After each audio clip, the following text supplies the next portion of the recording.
Stockholm was somewhat of a spy central during World War II.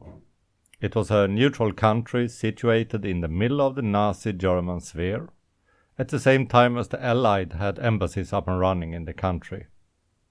Now there are a lot of fascinating stories from this time, and one such story is the story about Erika Wendt. She was a 24-year-old German woman who spoke Swedish.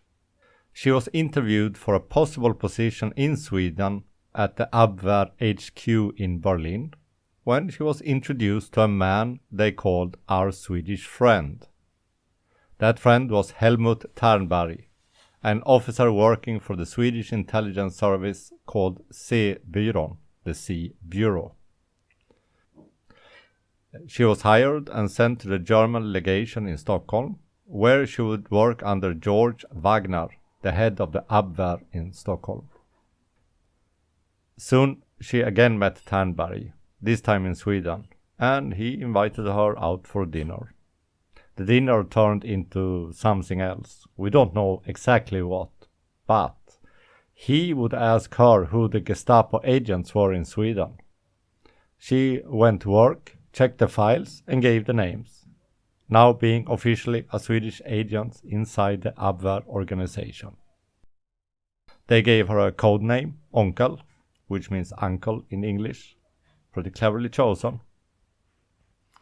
In 1943, the Germans changed their cipher codes, the ones that Sweden had been able to crack before. The agent Onkel provided some help.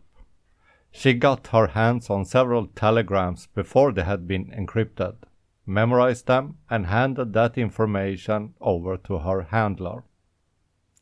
Now, if that actually helped FRA, which is the agencies handling decryption, it's uncertain, but I would be surprised if it did not, because FRA did crack the Lorenz cipher.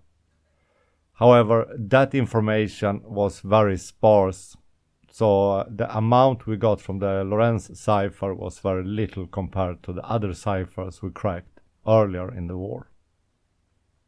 Now George Wagner started to get suspicious, and when a German spy in the Swedish Secret Service informed him that he had a mole in his organization, time was running out for Erika Wendt.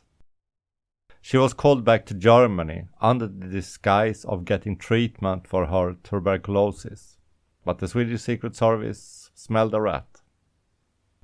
So her Swedish handlers stepped in and abducted her, sent her to a small hotel in the countryside and gave her a new identity, Ellen Berg. And that was that. She continued living in Sweden after the war, working in publishing. This might have been the end of it, as no one really knew about her except her handlers and the ones in the organization. But Tore Forsberg, a former head of the counter-espionage, was going through the archives when he stumbled upon an agent with the codename Uncle.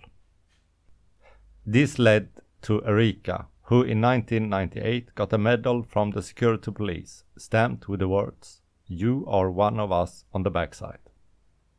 Erika died in 2003.